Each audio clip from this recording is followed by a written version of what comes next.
The stuff that John couldn't do, Paul could. And it's that partnership then between the two of them makes the difference. Within 5 months, George Harrison's in the group as well, because they're doing more rock and roll with lead guitar, they're doing some instrumentals, and Paul can't do that. He says, I'm not good enough, but I know a lad who is. Now, Paul and George had met because their families had moved onto the same housing estate.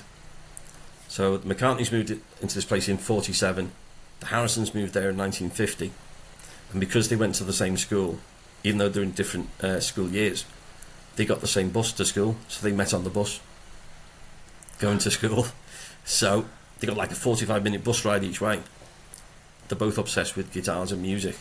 They start going to each other's houses and learning guitar together. Paul realises how good George is, so he introduces George to John.